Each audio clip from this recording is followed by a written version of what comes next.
Once there was a South American country with a promising future.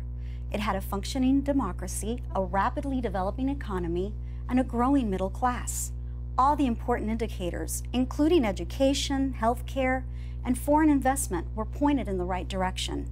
It was far from perfect, but the mood was hopeful, and with good reason.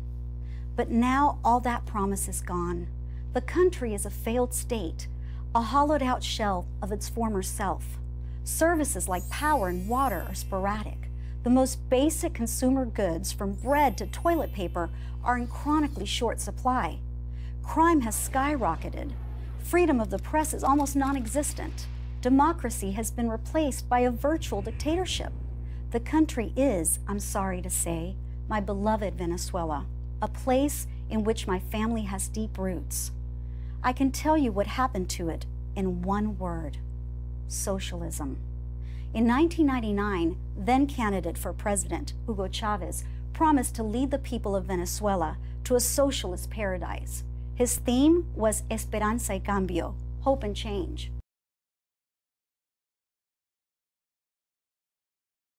He gave himself his own weekly television show, where he would spontaneously break into song. Here's a rule: when your nation's leader starts singing on national television, you're in trouble.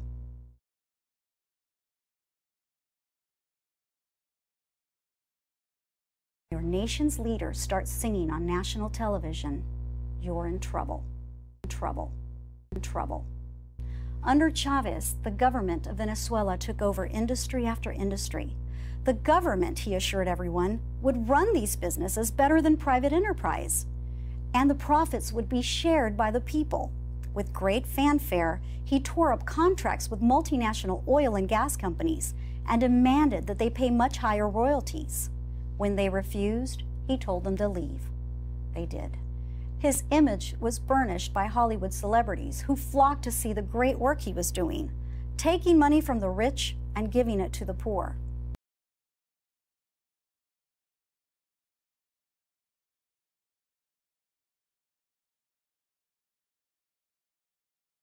Progressive politicians from the US and Europe also praised him lavishly.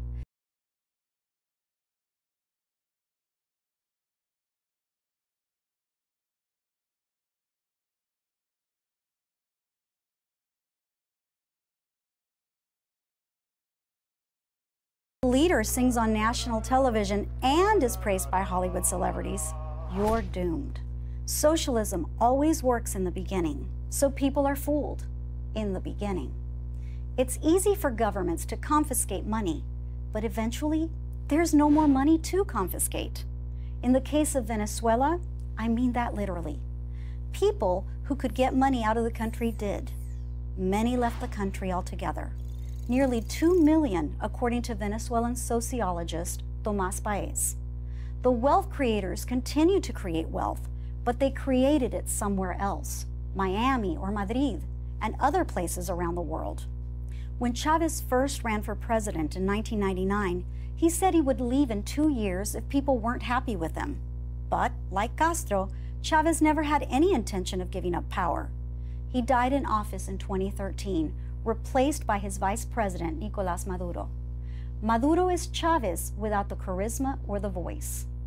The country is now a pariah, shunned by the world and isolated. It's so bad that many international airlines refuse to fly there. People stand in lines for hours just to get food. Sometimes they walk away empty-handed. A recent survey found that 75% of Venezuelan adults lost weight in 2016, an average of 19 pounds. This national weight loss program is known cynically as the Maduro diet. Still, Maduro holds on to power. Opposition leaders and journalists who report the truth are jailed. Venezuela is a cautionary tale. Once a country goes down a socialist path, there's no easy way back. And the longer a country stays socialist, the harder it is to reform it. Venezuela has been socialist for 2 decades. If you don't think it can happen here, whether here is the United States or Europe or anywhere else, you're fooling yourself. When people get used to depending on the government, no matter how poor they remain, That dependency is hard to break.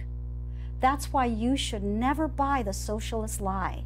Socialism is a drug, and like a drug, it feels great at first, but eventually it will ruin your country, just like it ruined Venezuela.